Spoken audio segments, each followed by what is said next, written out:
boa noite aqui. Boa noite, queridos. Paz de Cristo. Amém? Nós vamos entrar agora na matéria Doutrina da Salvação. Página 31 aí, né? Tá aí a capa da matéria, na página 32. A gente vai dar início. Tem aí a introdução. E nós, como eu falei, essa matéria é uma matéria muito curta, então vai dar para a gente ir parte por parte, porque eu acredito que é muito importante. Porque muitas vezes a gente tem um pensamento, como aqui mesmo vai explicar, um pensamento muito diferente sobre salvação. E uma das coisas que a gente precisa entender é que salvação ela precisa ser entendida no corpo de Cristo de forma unida, unificada. É tanto que o primeiro ponto aí é exatamente esse, olha. A salvação é o nosso último ponto doutrinário. Assim como as demais doutrinas, o ensino sobre salvação é fundamental para que o corpo de Cristo e todos os seus membros estejam sustentados por uma mesma compreensão, para que haja plena unidade na igreja. A gente não pode crer em salvação de forma diferente. E nem podemos crer que salvação é algo final. Salvação é o início das coisas.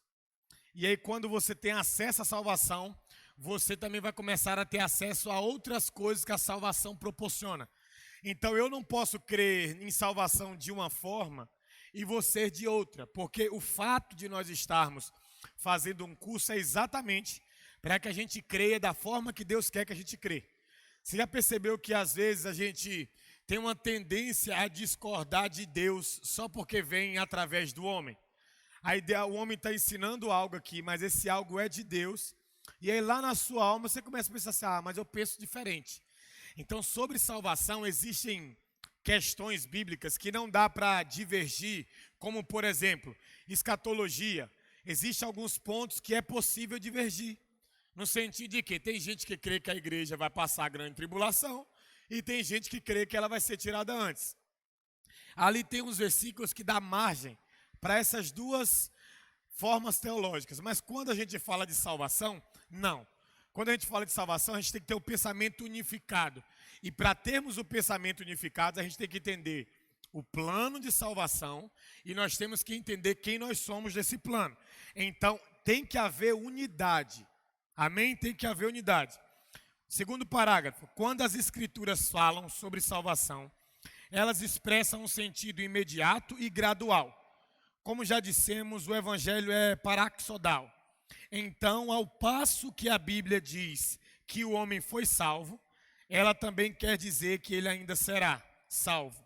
Ao mesmo tempo que a salvação acontece imediatamente, também acontece de forma graduada.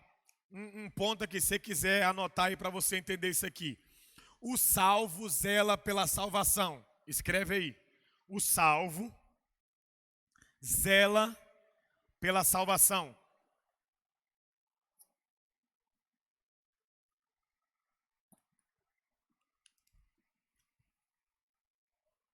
O salvo zela ou cuida, né, vigia sobre a salvação. O salvo zela pela salvação. Você vê que nesse parágrafo, aqui está ensinando sobre o quê? Você entender que quando você entrega a vida para Jesus, é algo imediato, mas ao mesmo tempo é algo gradual. Porque você aperfeiçoa-se como um salvo e você entende que você não pode abrir mão da sua salvação. Por que é importante nós entendermos isso? Porque na Bíblia, principalmente no Novo Testamento, a gente vê Paulo falando de alguns camaradas que eles experimentaram salvação.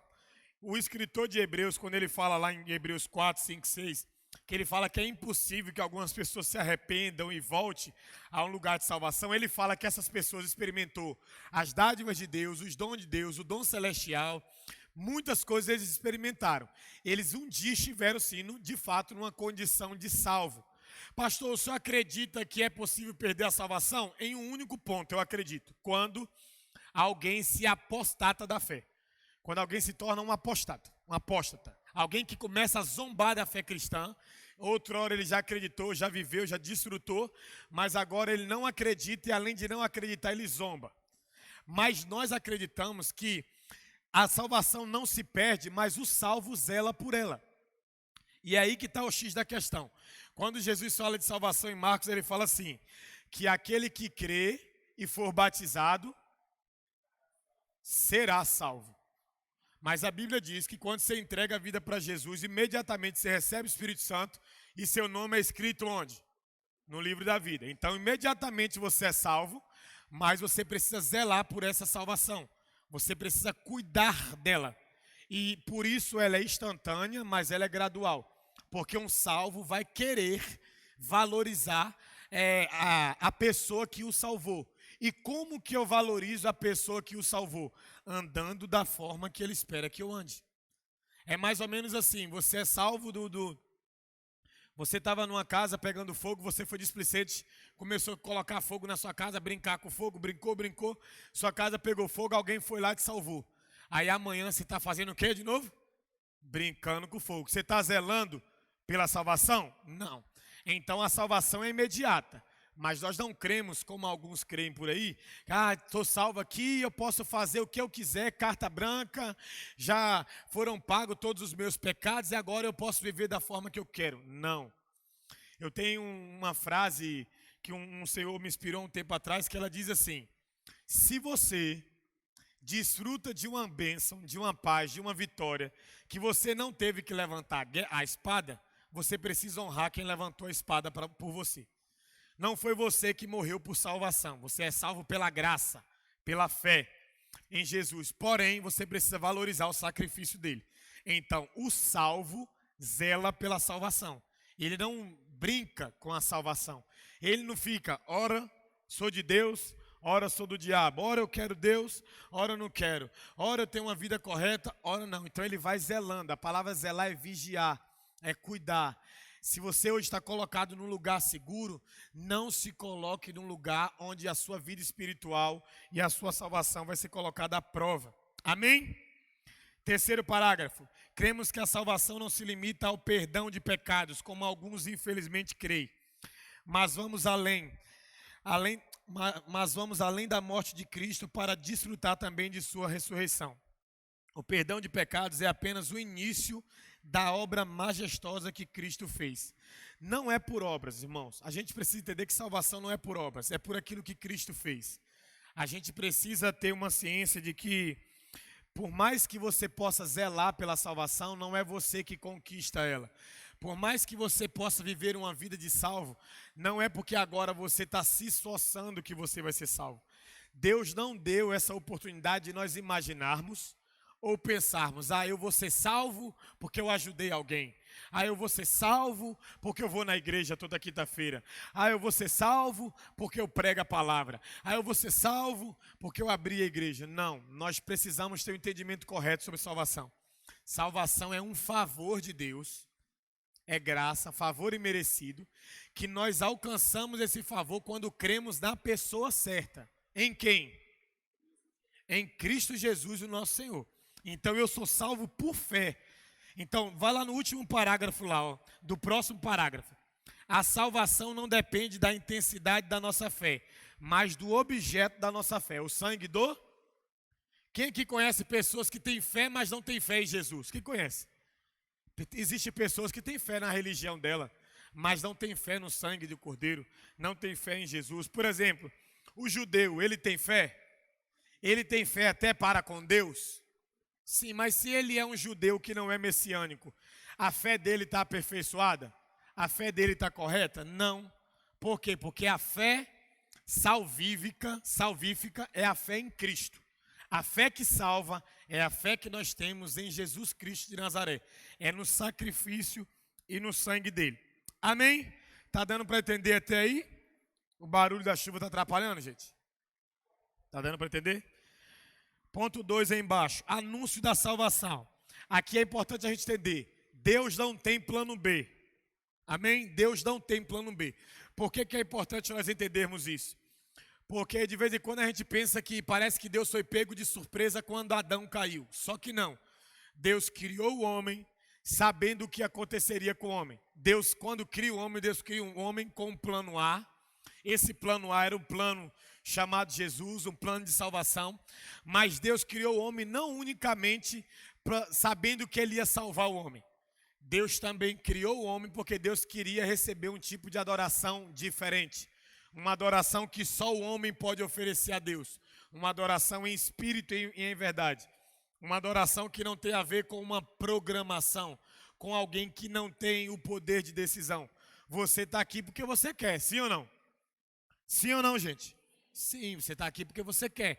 Então, só o ser humano pode dar a Deus uma adoração espontânea, algo que não é programado. Anjos, querubins, serafins, arcanjos, os 24 anciões, os seres viventes, os animais, todos eles que adoram a Deus não é isso, porque eles também são vivos, mas é como se eles fossem um computador programado a adorar. O homem não. O homem, ele pode oferecer uma adoração espontânea, genuína, algo do coração dele que ele quer oferecer a Deus. Então, quando Deus criou o homem, Deus já tinha um plano A. O plano A era Jesus. Quando Adão caiu, Deus não teve que quebrar a cabeça para fazer, nossa, o homem caiu e agora, o que eu faço? Não. Deus já tinha um plano A dele, porque Deus não precisa de plano B. Quando você está planejando alguma coisa, que você põe o plano B, é porque há uma possibilidade de erro. Sim? Há uma possibilidade de erro, porque você é um ser limitado, você pode errar, você pode pensar de forma equivocada. Então, o que acontece? Você faz o plano A, aí você pensa, pode acontecer isso aqui, então se acontecer isso aqui, eu faço aquilo outro. E você vai para o plano B. Deus não tem plano B, Deus tem plano A.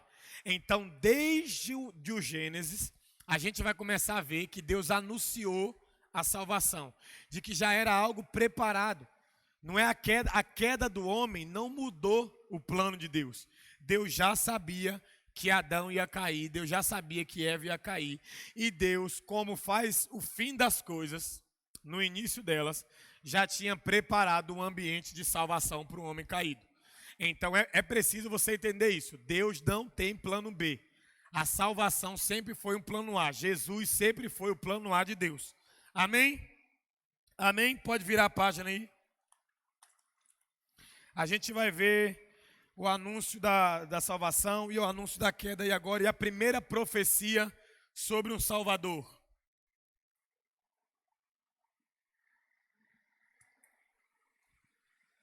Tem um texto aí acima aí, vamos ler e acompanha comigo. Então o Senhor Deus disse à serpente: porquanto fizeste isto, maldita será mais que toda fera, e mais que todos os animais do campo. Sobre o teu ventre andarás, e o pó comerás todos os dias da tua vida. E porei inimizade entre ti e a mulher, e entre a tua semente e a sua semente. Esta te ferirá a cabeça, e tu ferirás o calcanhar. Essa profecia aqui é a primeira profecia messiânica. A primeira profecia que fala do Salvador da humanidade. Quando fala que este te ferirá a cabeça, está falando da morte e ressurreição de Jesus. Que Jesus vai pisar na cabeça do diabo, destruir o plano dele. Quando fala, e tu lhe ferirás os calcanhar, está falando do flagélio de Jesus. O lugar que Jesus passou de sofrimento, naquele ambiente que Satanás pensava que estava governando todas as coisas. Então Deus, lá no início da queda, no início, quando o homem se afastou dele, quando o homem peca, Deus já está dizendo, eu tenho um plano preparado para salvar a humanidade. Esse plano é Jesus, você vai colocar ele numa cruz, falando do diabo, mas a cruz e a morte não vai ter capacidade de segurar ele. Ele vai ressuscitar ao terceiro dia, vai pisar na cabeça do diabo e vai destruir o diabo. Então, quando fala do diabo ferir o calcanhar, fala dele levar Jesus para a cruz. Quando fala de Jesus pisar na cabeça, fala da ressurreição de Jesus. Está dando para entender? Sim, gente? Então vamos lá. A gente vai ver agora as ilustrações de salvação na antiga aliança. A ilustração em Noé. Em Noé a gente vê que Deus está ali, né, o ambiente de Sodoma e Gomorra, tudo decaído, o pecado, o cheiro do pecado chegando na eternidade, porque o pecado fede como a adoração tem cheiro. A gente precisa entender que a adoração, ela leva o cheiro suave às narinas de Deus. E quando você peca, você gera um cheiro de morte nas narinas de Deus. Por isso que a Bíblia fala que o salário do pecado é o quê? A morte. Então, quando o homem santificava, consagrava, matava o animal de forma correta, aquela fumaça chegava com um cheiro agradável ao Senhor. Porém, naquele ambiente, quando Noé estava pregando, quando Deus chama Noé, um homem que andou com Deus, ali era mas tanto pecado, que Deus decidiu destruir a humanidade. Só que Deus é bom. Deus é bom. Deus nunca vai estabelecer juízo sem estabelecer justiça e misericórdia. Juízo é a consumação, é o derramar da ira de Deus sobre um lugar. Justiça é Deus dizendo: olha, vocês estão nessa condição aí, onde vocês merecem a minha ira, mas existem pessoas que estão na mesma condição de vocês, que têm o mesmo corpo que vocês, mas estão vivendo de forma justa. Então, quando Deus estabelece pessoas para viver de forma justa, Ele está dizendo assim: a minha misericórdia está transformando esse homem, ele é justo. Mas você que está aí merecendo juízo, acorda. Então, em Noé, a gente vê a salvação começando a ser anunciada. A Bíblia diz que Noé era um pregoeiro de justiça, um homem que tinha a vida correta. É tanto que o próprio Deus, claro que num contexto ali, que a gente precisa explicar para você entender. Deus está lá olhando para toda a terra e Ele olha e fala assim: todos os homens se desviaram. Vou mandar chuva, vou matar todo mundo. De repente, o olhar de Deus alcança Noé. E a Bíblia diz que Noé achou graça aos olhos de Deus. Que é a mesma palavra para o comportamento de Noé fez Deus sorrir. Então, o Deus que estava disposto a destruir toda a humanidade para recomeçar, o que Ele fez? Ele deu mais de 100 anos de misericórdia para um povo e levantou um homem e deu um plano de salvação para esse homem, dizendo: você vai construir uma arca, você vai pregar para todo mundo que está em sua volta, dizendo que vai chover e vai vir um dilúvio, e esse dilúvio vai encher toda a terra de água. E Noé, durante 100 anos, construiu uma arca e todos os dias pregava a mesma coisa: vai chover, vai chover, vai chover, vai chover, vai vir um dilúvio, vai vir um dilúvio. Só que ninguém acreditou. E o fato de ninguém acreditar fez com que aquelas pessoas recebessem o juízo de Deus. Mas antes de Deus derramar juízo, tinha justiça na terra? Estava na vida de quem? Na vida de quem, gente? De Noé. Tinha misericórdia na terra? Na vida de quem? De todos. Durante 100 anos, Deus não derramou juízo. A mesma coisa que está acontecendo hoje. Só que a diferença é que Deus manifestava juízo antigamente, de tempos em tempos. Agora Deus está guardando toda a ira dele para o grande dia. E a Bíblia fala que nós estamos vivendo os dias como os dias de Noé. Tem misericórdia de sobra, tem homem justo de sobra nessa terra. Quando eu falo homem justo, é homens que vivem a justiça de Deus. E também tem homens depravados que não estão nem aí para nada. Sim ou não? E esses homens pensam que não vão colher das suas escolhas. Só que um belo dia, não de água, mas vai vir um Cristo Redentor, Salvador, pela segunda vez derramar a ira e salvar aqueles que creem nele. Amém? Então Deus sempre foi desenvolvendo a salvação. Em Noé a gente vê isso. Página 34. A salvação em Abraão.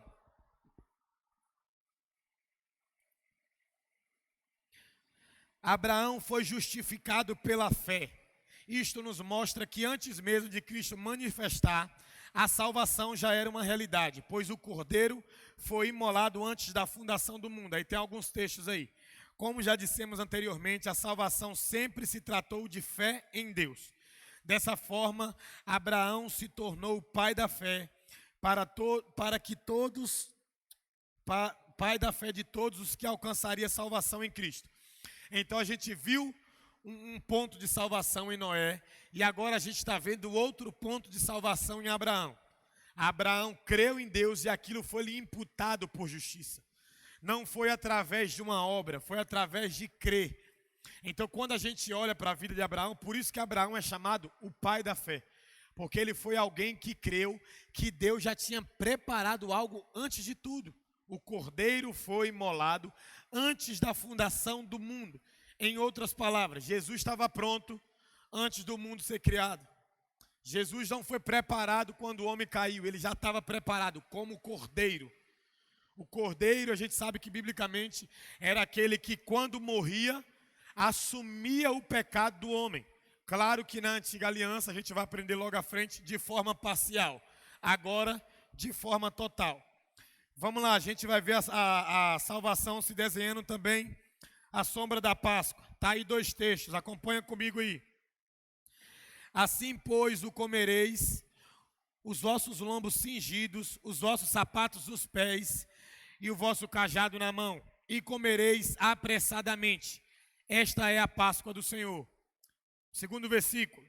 Então direis: este é o sacrifício da Páscoa ao Senhor, que passou as casas dos filhos de Israel no Egito, quando feriu aos egípcios e livrou as nossas casas. Então o povo inclinou-se e adorou. Aí embaixo está dizendo assim, ó.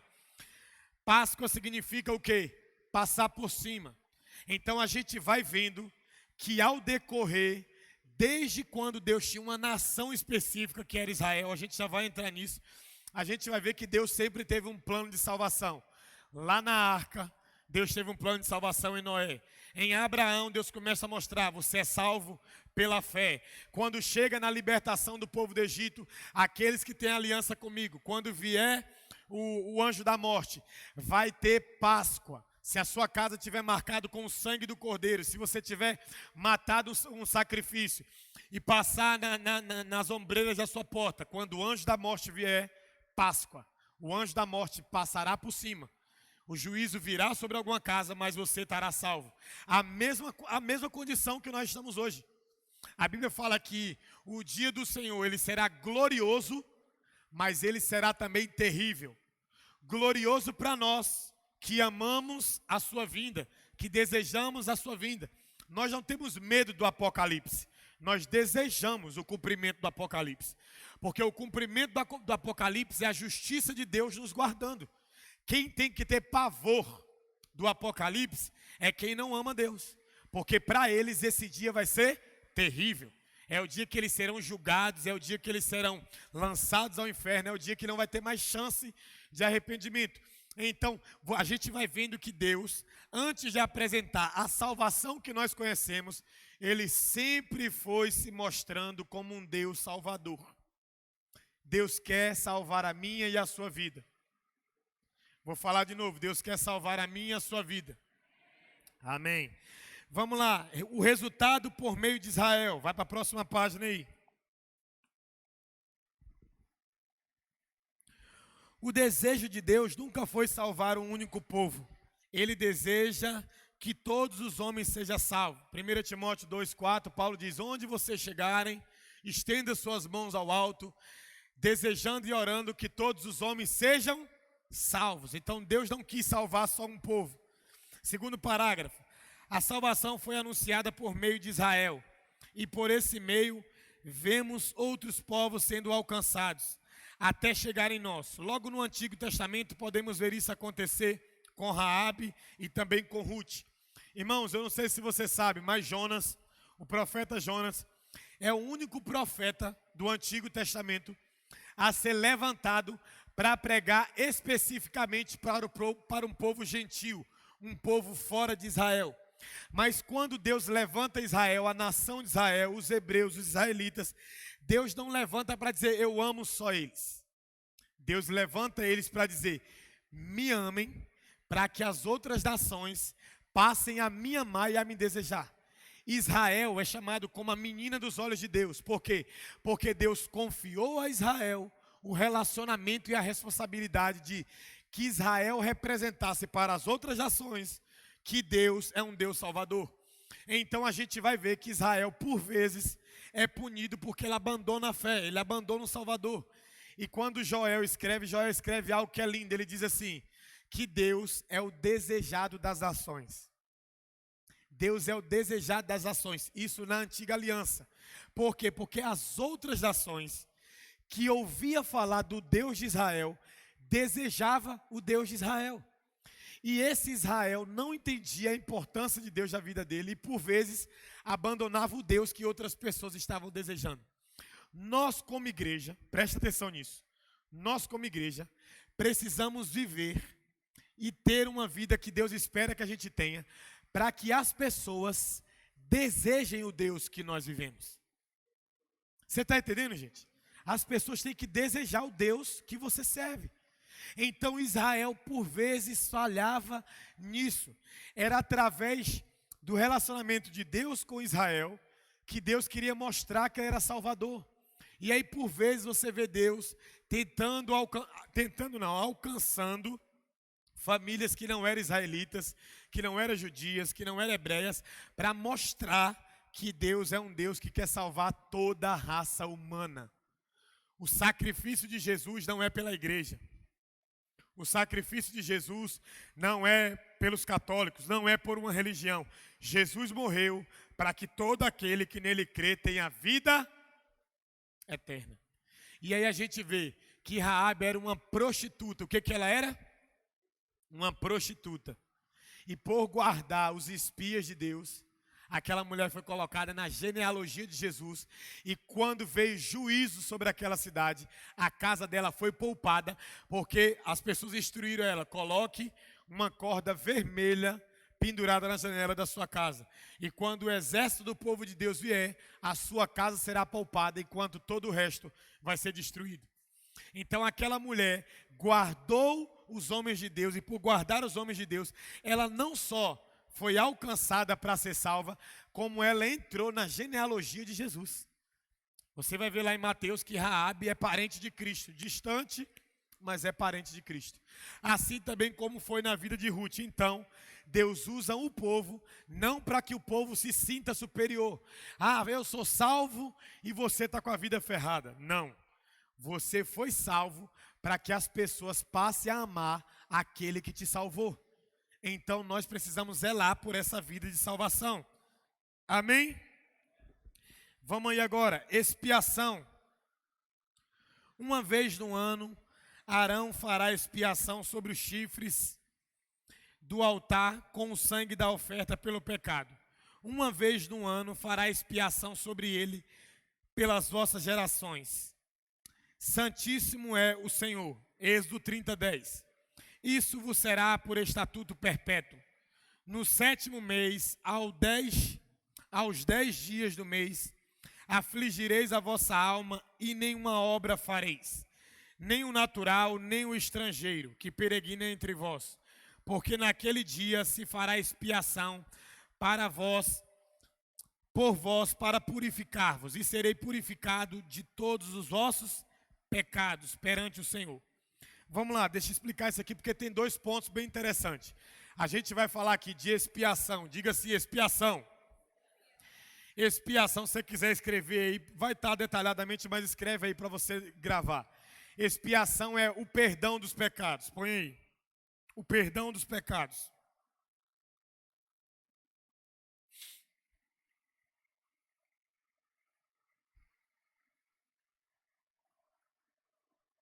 O perdão dos pecados. Expiação é o perdão dos pecados. Escreve aí.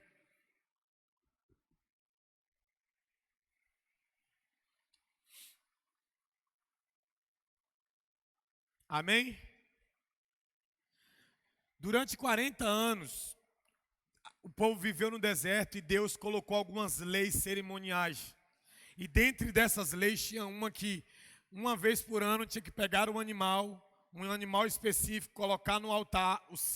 O sumo sacerdote ia lá, fazia uma oração, matava aquele animal, espargia o sangue, espalhava o sangue. O homem colocava a mão sobre aquele animal e o pecado do homem era lançado sobre o animal. Só que esse perdão, ele era momentâneo. Ele tinha validade de 1 ano.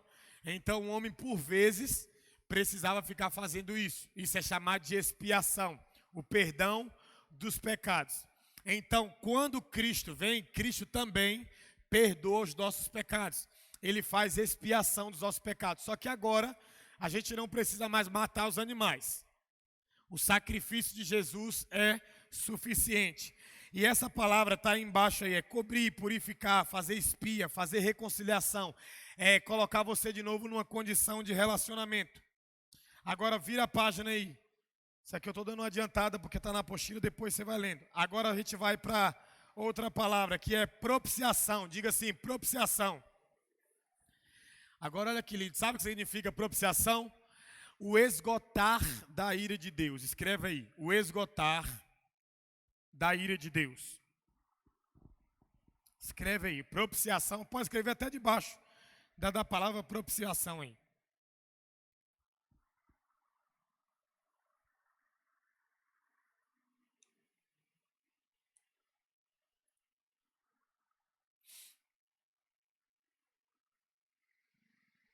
Amém? Eu quero ler esse pedaço com você para você entender perfeitamente a diferença. Quando o homem fazia aquela transferência do pecado dele para o animal, isso aqui é lindo, gente, de você pensar. Ali, Deus está transferindo o pecado para um animal. Quando é em Jesus, Deus está transferindo o pecado para Ele mesmo. Deus está pegando o meu pecado, o seu pecado e colocando nele mesmo. É o que você vai ler agora, ó. Talvez isto nos confunda um pouco, mas aqui precisamos ser mais precisos acerca da diferença entre expiação e propiciação. Quando falamos de expiação, falamos do sacrifício de Deus ao homem. Mas quando falamos da propiciação, indagamos o sacrifício de Deus a si mesmo. A ira de Deus nasce a partir de sua indignação com algo que é contra o seu caráter. E aqui tratamos especificamente do pecado. Quando o homem desobedece a Deus no Éden e dá luz ao pecado, a ira de Deus se acende, pois a ira de Deus é a parcela do caráter de Deus que vai contra tudo aquilo que é contrário a Ele. Deus não pode se misturar, amém? E por Deus não poder se misturar, por Ele ser santo e não poder se misturar com algo, quando Ele vê algo errado, automaticamente a ira dele se acende. Isso é instantâneo, porque Ele é perfeito, Ele é correto em tudo, Ele é bondoso, misericordioso, amoroso, mas Ele é justo, juiz e fiel. Então Ele não vai negar o seu caráter. Quando o homem pecava, automaticamente a ira de Deus se acendia. Por quê? Porque Ele não consegue negar quem Ele é. Então a gente precisa entender esse ponto. A expiação nos perdoa e a propiciação que Jesus faz é o quê? É o derramar da ira de Deus em Jesus para que você andasse numa condição de aceitação. Deus só não derrama ira sobre mim e sobre você, porque a ira que era para ser derramada sobre a mim e sobre a sua vida foi derramada em Jesus. É Deus dizendo assim: você não suporta a minha ira, e se eu derramar a minha ira sobre você, no corpo que você está, na vida que você leva, inferno para você. Então Deus prepara alguém que suportaria a sua ira, mas alguém que o inferno não ia conseguir segurar. Solte as ânsias da sua corrupção. O que a Bíblia fala aqui? A morte não conseguiu segurar Jesus, o inferno não conseguiu segurar Jesus, por quê? Porque Jesus assume o nosso pecado, mas Ele não pecou. Então logo não tinha como a morte prender um corpo e um espírito que não tinha pecado. Então vamos lá, para você continuar entendendo. O que provoca a nossa ira? A vaidade ferida, jamais provoca a dele. O que provoca a ira dele? O mal, raramente provoca a nossa. Então a gente precisa entender, olha o que John Stott escreve, está aí. A divindade de Deus é eterna e imutável, pelo simples fato de o próprio Deus nunca ter negado a si mesmo. Então, se Deus agisse com parcialidade em relação ao pecado, aquilo que se opõe à sua santidade, Ele estaria sendo conivente com o mal e deixando de ser perfeitamente bom. Então a ira de Deus, uma vez que se acendeu contra o pecado, precisa ser satisfeita. O juízo de Deus e a sua bondade defendendo a sua santidade. Versículo: porque assim me disse o Senhor, o Deus de Israel: toma da minha mão este cálice, da vinha do meu furor, e darás a beber dele a todas as nações às quais eu te enviar. Jeremias 25:15, aqui está falando na antiga aliança. A ira de Deus se revela do céu contra a impiedade e a perversão dos homens que detêm a verdade de Deus, ou seja, que mudam a verdade de Deus em mentira. O que aqui está explicando, dentro do contexto da antiga aliança? Que todas as vezes que Deus anunciava uma verdade e o homem retia aquela verdade, Deus derramava ira. Deus levanta Jeremias e fala: eu preciso que você mostre para essa nação que eles vão beber daquilo que eles estão caçando. Quem conhece um texto que a Bíblia diz assim, que o homem só colhe daquilo que está plantando. Quem planta na carne, colhe o quê? Corrupção, morte, juízo. Quem planta no Espírito, colhe o quê? Vida eterna. A gente usa esse texto e cabe, né? Dá para ser usado numa questão de ofertório, mas quando a gente vai na raiz, está falando de vida eterna. Quem planta no Espírito colherá o quê? Vida eterna. Quem planta na carne colherá o quê? Corrupção, que é a mesma palavra para morte. A morte sem Deus. Então Deus, ele vai derramar a sua ira. Mas essa ira só vai alcançar aqueles que não foram alcançados pelo sacrifício de Jesus. Aqueles que foram alcançados pelo sacrifício de Jesus, a ira, preste atenção nisso, a ira que Deus tinha para você, quando você vê em Jesus, já foi derramada em Jesus. Então não existe mais uma ira sobre a sua vida. Deixa eu falar para você entender, não existe mais uma ira sobre a sua vida. Porque eu estou falando só com o Filho de Deus aqui, amém, gente?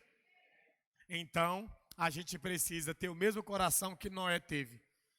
Se eu sei que alguém lá fora está indo para o inferno, eu preciso ser um pregoeiro de justiça. Eu preciso ser um pregoeiro de justiça. Eu preciso falar que há salvação para ele, porque outrora, em algum momento, há um tempo atrás, era o meu e o seu nome que estava fora desse plano de salvação. Era o meu e o seu nome que não tinha sido alcançado. Então, se Jesus nos alcançou, é justo que a gente leve essa salvação a outras pessoas também. Amém? Amém, gente? Vamos lá, pode passar para a próxima página aí. Os últimos parágrafos lá embaixo, lá. Ó. Depois do versículo de 1 João 4,10. Eu não vou ler os versos para a gente ir ganhando tempo. Cristo morreu para que nossos pecados fossem perdoados. E para que isso acontecesse, ele precisava purificar o homem ao mesmo tempo, em que satisfaria a ira de Deus. A cruz mostra o fim do pecado, pois o homem é perdoado e Deus é satisfeito. Assim já não há mais condenação para aqueles que tomam a posse da morte de Cristo na cruz.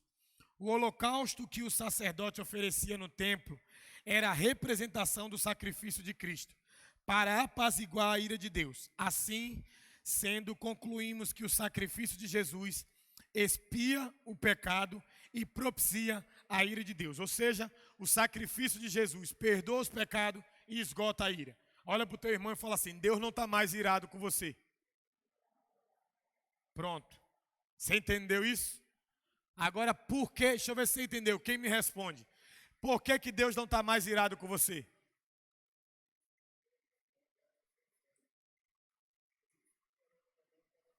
Porque Cristo liberou perdão através do seu sangue. Em outras palavras, porque nós reconhecemos isso.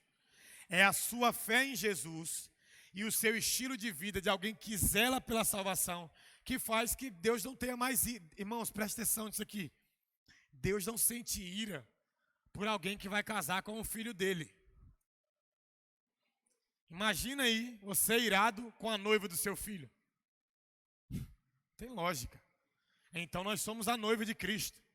Vamos ter um casamento com ele. Então logo, Deus não tem ira sobre nós. E Deus também não tem mais ira sobre Jesus. O sacrifício de Jesus, isso é lindo demais. É Jesus dizendo assim, Senhor, pode se irar sobre mim. É um plano conjunto, gente. Tem dois textos bíblicos que parece que eles são antagônicos, que eles não se conectam. Um é de Romanos, quando a Bíblia fala que Deus nem mesmo a seu próprio filho poupou, mas o entregou. Aí em João capítulo 10, 16, 17, Jesus fala assim, ninguém tem o poder de tirar a minha vida. Eu dou e torna a tomá-la. E aí a gente pensa assim, peraí, vamos lá. Quem está certo? Deus entregou Jesus ou Jesus se entregou? Irmãos, Deus é um só. Só que ele é 3 pessoas. Como ele é um só e 3 pessoas, cada um tem uma execução em parte do plano. Deus planejou, Jesus veio e ordenou, o Espírito Santo está aqui, trabalhando arduamente para nos mostrar que o sacrifício de Jesus é suficiente. Então eu e você precisamos entender que Jesus assumiu a minha culpa e a sua culpa. A ira que Deus tinha sobre a humanidade foi derramada em Jesus. Foi derramada em Jesus, só que tem uma outra ira sendo gerada, que agora não vai ser derramada por Deus. A Bíblia fala que quando Jesus vier, o Cordeiro vai derramar a sua ira. Então quem está se irando agora, presta atenção, não é Deus. O pai que está se irando. Quem está se irando é o filho. Com quem o filho está se irando? Com aqueles que não o confessam. Então, quando alguém morre sem Jesus, ou vai vivendo uma vida sem Jesus, negando Jesus, ele está gerando ira. Só que não é como na antiga aliança. Tem gente que pensa, nossa, Deus derramou ira sobre a terra, veio a pandemia, veio a Covid. Isso não é ira. Deus está derramando ira sobre a terra, nação contra nação. Isso não é ira. Irmãos, preste atenção. Há 2023 anos, Jesus está guardando ira. Há 2023 anos ele está guardando ira. E essa ira só será derramada sobre aqueles que não confessam ele. E não vai ser derramada ao decorrer da caminhada, de anos em anos, de tempos em tempo. O grande dia do Senhor, o dia do juízo. Então você que está em Jesus, eu te peço, fica nele. Porque já viu quando você está irado 2, 3, 4 dias, parece que a ira só aumenta? Agora imagina alguém santo guardando ira há 2023 anos. Isso é para gerar temor mesmo em você. É para gerar temor. Para você entender que você que foi alcançado não pode abandonar esse lugar de segurança que Deus te colocou. Deus não está derramando ira, agora é tempo de misericórdia. Mateus 9, Jesus fala isso. Mateus 11, ele repete o versículo. Ele diz assim, eu quero que vocês entendam, eu quero que vocês ensinem misericórdia. Ensinem misericórdia. Aprendam misericórdia. Misericórdia é se compadecer. É ter paciência com as pessoas. É entender a limitação das pessoas. É a miséria das pessoas. Deus está dando para a humanidade tempo. Está dando tempo para a humanidade. E está se apresentando. Dando tempo e se apresentando. E guardando a ira. O cálice da sua ira. Que um dia será derramado. Porque o da antiga aliança já foi derramado em Jesus. Então nós não estamos debaixo de ira. Nós estamos debaixo de graça. Por isso, tenha misericórdia daqueles que não foram alcançados. Porque, irmãos, imagina essas pessoas receberem a ira de Jesus num grande dia. Como que vai ser o sofrimento? Então a gente precisa despertar para esse lugar. Amém? Entendeu até aí? Pula a página aí. Nós temos ainda alguns minutos. Vamos lá. A gente explicou, né, salvação, explicamos alguns pontos de expiação, propiciação. Agora a gente vai estabelecer um lugar que o salvo deve andar. Um salvo precisa entender o quê? Redenção. Fala comigo assim, redenção. No qual temos a redenção pelo seu sangue, a remissão dos pecados, segundo a riqueza da sua graça. Próximo versículo aí. Se teu irmão empobrecer, tá vendo isso aí? Sim? Levítico 25, 25. Se teu irmão empobrecer e vender alguma parte das suas possessões, então virá o seu resgatador, o seu parente, e resgatará o que seu irmão vendeu. A gente precisa entender. Redenção é o quê? Alguém pagou o preço por mim e por você. Você é salvo porque alguém foi lá, você se endividou, você pecou porque pecado é dívida. Pecado é dívida. Você se endividou, Jesus foi e pagou o preço. Jesus foi e te comprou, segundo ele, por ótimo preço. Ou melhor, segundo Paulo, Paulo diz, nós somos comprados e comprados por um preço alto, por um bom preço. Então, redenção é, você estava em dívida, Jesus foi lá e pagou a sua dívida. Isso é redenção, você foi redimido, você foi alcançado. Olha o que diz Colossenses, capítulo 1, verso 13 e 14. Ele nos libertou do império das trevas e nos transportou para o reino do seu Filho, para o reino do Filho do seu amor, no qual temos a redenção, a remissão dos pecados. Essa palavra aqui, nos transportou, é a mesma palavra para transladar. É a mesma palavra para, eu estou aqui agora e no estalar de dedo eu estou no Japão. Quem aqui assistiu Dragon Ball Z? Quem assistiu Dragon Ball Z? Quem lembra que Goku tinha o poder de teletransporte? Então, basicamente é isso. Quando você aceita o preço que Jesus pagou, ele te tira de forma como se fosse o teletransporte. Porque, irmãos, preste atenção. Isso aqui é importante para você entender na sua vida, na sua caminhada com Jesus. Tem gente que pensa que Jesus alcançou os seus braços, mas o diabo está segurando as suas pernas. E parece que está numa queda de braço, sabe? Jesus te puxando para um lado e o diabo te puxando para o outro. Não, redenção não é isso. Redenção é, ele nos transladou do império das trevas para o reino do seu Filho amado. Nos redimiu, pagou, irmão, o resgate, acabou. Tem alguns crimes que eles são colocados fiança neles, sim ou não? A fiança é um preço a ser, a pessoa pagou, o que acontece com ela? O que acontece com ela? Está livre, instantaneamente. Quando Jesus redimiu você, você está livre, irmão. Não é, Jesus tem meu braço esquerdo e o diabo tem o meu direito. Jesus tem minha perna direita e o diabo tem a minha esquerda. Não. Ele redimiu você. Você estava no império das trevas, agora você está no reino do Filho amado. Você é uma pessoa remida. Então para de ficar tendo uma vida pensando, nossa, hoje eu estou tão do diabo. Não, hoje eu estou tão de Deus. Você é de Deus, crente. Vou falar de novo. Você é de Deus. Você pertence a Deus. Então começa a andar como alguém que pertence a Deus. Ele te transportou, te transladou, tirou você de um lugar e colocou você no outro. Pastor, mas por que eu continuo tão limitado? Por que eu continuo passando tanta luta? Por que eu tenho vontade? Porque você continua sendo ser humano. Você continua tendo uma natureza ruim. Mas isso não quer dizer que essa natureza domina você, gente. A Bíblia fala que aqueles que são filhos de Deus, eles são guiados pelo Espírito de Deus. Então, uma vez que Jesus rendeu você, pagou o preço por você, ele te coloca numa condição de você ser filho. Alguém que tem acesso ao Pai, então redenção é isso. Vamos ler os próximos parágrafos aí. Depois de Colossenses. Não obstante, o ato perante pagar para restituir o bem, ele fazia por meio de um valor muito alto. No Antigo Testamento, quando o homem iria redimir alguma propriedade, ele pagava um preço alto para retomar aquilo que havia sido de algum membro de sua família. Esse método servia até mesmo para livrar o homem da morte. Olha o que escreve John Stott. Alguém pagava o preço necessário para libertar a propriedade da hipoteca, os animais do matadouro, as pessoas da escravidão e até mesmo da morte. Sabe para onde isso aponta? Que o sacrifício de Jesus, o preço que ele pagou, ele não pagou só pelos seres humanos. Ele pagou o preço por todo o cosmos. Irmão, quando o homem cai e peca, não foi só o homem que foi afetado, a terra foi afetada. Abrolhos, espinhos, muita coisa que não tinha na terra começou a ter.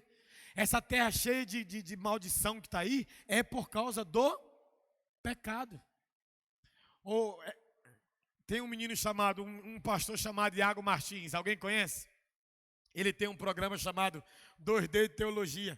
E aí eu estava escutando uma parte do programa hoje, aí o cara perguntou para ele assim, ele tem lá um texto, uma parte dos programas dele que é assim, pergunte ao pastor. Respostas curtas para pergunta curta. Aí o cara perguntou assim, pastor, se nós somos a imagem e a semelhança de Deus, por que algumas pessoas são feias? Aí ele explicou de uma forma engraçada, mas muito sábia. Ele explicou o quê?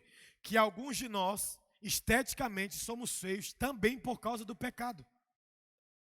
Também por causa do pecado. Porque quando o pecado entrou, ele afetou tudo, irmãos. Ele afetou todas as coisas.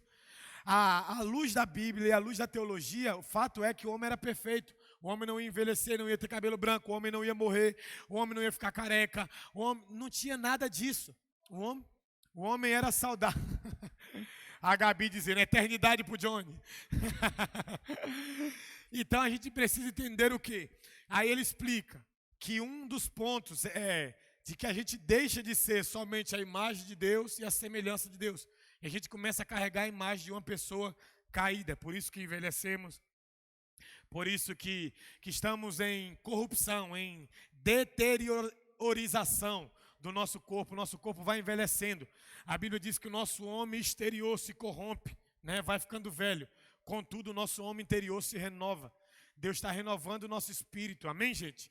Então, quando a gente fala desse texto aqui, que um homem pagava um alto preço, esse alto preço que Jesus pagou não foi só pelas almas, ele pagou um alto preço pelo cosmos, pela terra.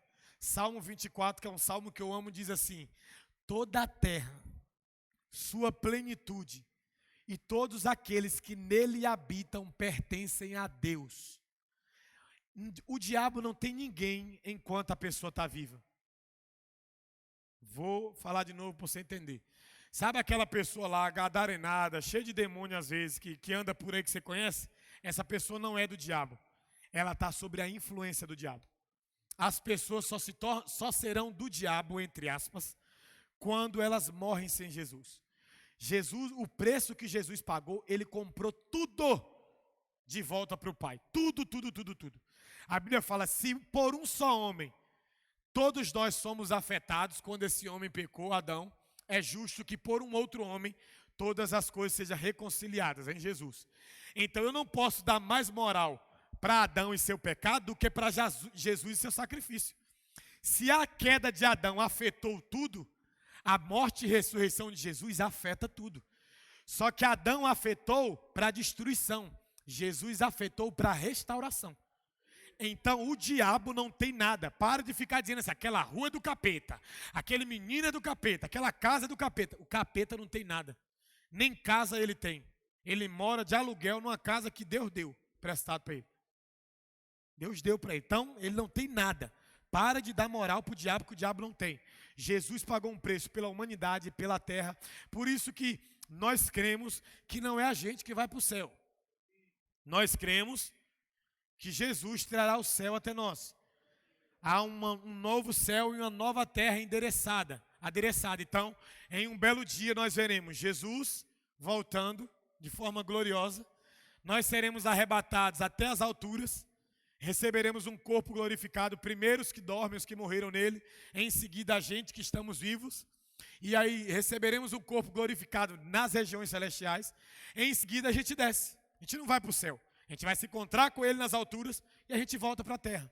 E aí ao voltar para a terra, o que vai acontecer? Jesus vai confiar autoridade à igreja, vai espalhar homens que foram fiéis a ele, e ele vai restaurar cada ponto dessa terra. Cada ponto dessa terra. Sabe esses países comunistas, esses países aí de império, Japão, Coreia do Norte, que Jesus nem entrou? Vai chegar uma hora que isso tudo vai virar igreja. A terra vai ser uma grande igreja. Deus vai estar morando aqui com a gente. Não vai precisar mais de sol, nem de lua, porque a luz de Cristo vai iluminar todas as coisas. Está entendendo? Então, o sacrifício de Jesus foi um alto, mas pagou por tudo. Está tudo pago, tudo pago. Jesus é dono de todas as coisas. Céus, terra, universo, moradores, ele é dono de tudo. Dono de tudo. Ele está no controle de todas as coisas. Aleluia, crente. Vamos lá, então redenção é isso, é você entender que ele pagou o preço por tudo. Não diga que um lugar é ruim. Libere uma palavra de restauração sobre esse lugar. Amém? Então olha para o teu irmão e fala assim, você está redimido. Fala assim, você é uma bênção, cara. Vamos lá, vai dar tempo de falar rapidinho de justificação. Justificação. Pois assim como por uma só ofensa veio o juízo sobre todos os homens para condenação, assim também por um só ato de justiça veio a graça sobre todos os homens para a justificação que dá vida. Porque como pela desobediência de um só homem muitos se tornaram pecadores, assim também por meio da obediência de um só homem muitos se tornaram justos. Justificação, gente, presta atenção. A gente não alcança uma justificação sem Jesus. Nós somos justificados. É diferente. Se eu tentar ser justo sem Jesus, eu não consigo. Eu posso viver a justiça de Deus. A justiça de Deus foi colocada em Cristo e Cristo derramou essa justiça sobre a igreja. Olha que versículo interessante lá embaixo, ó, depois a gente volta. Vamos lá. Aquele que não fez pecado, está vendo aí? Aquele que não conheceu o pecado, ele o fez pecado por nós, para que nele fôssemos feitos o quê? Justiças de Deus. Então, em Jesus, nós somos o quê? A justiça de Deus. Então, nós somos justificados. Quem lembra quando Paulo escreve assim, quem intentará acusação contra os escolhidos de Deus? É Deus quem os justifica. Então, nós somos justificados pelo sacrifício de Jesus. Nós não somos mais. A gente precisa separar qual era a nossa condição anterior a Cristo e a condição que nós temos hoje. A nossa condição antes dele era depravação total. A nossa condição nele é, ainda que estamos debaixo de uma natureza depravada, agora nós temos um estilo de vida que Cristo nos ofereceu. E esse estilo de vida é que o perdão nos alcançou. Olha o texto de cima aí. Vai aí. Em Romanos aí, ó.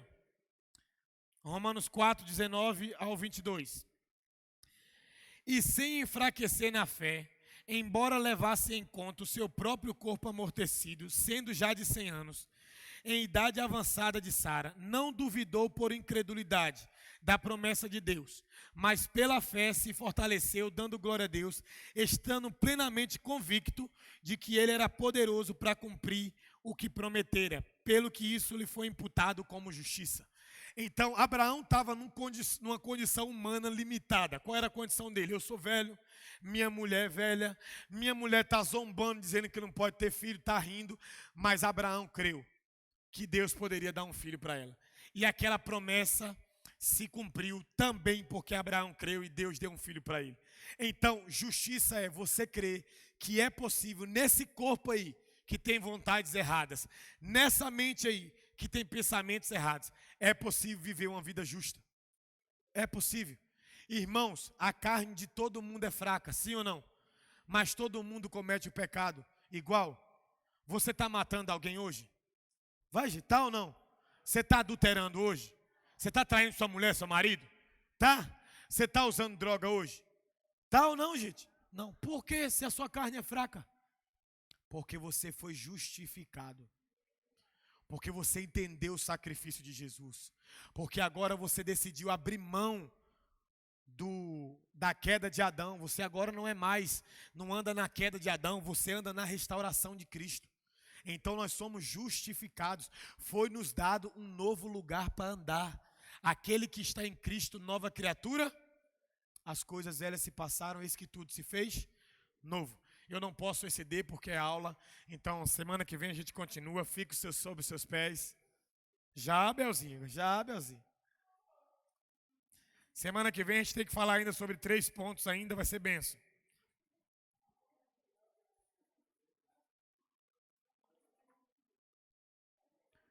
Quem vai orar por nós?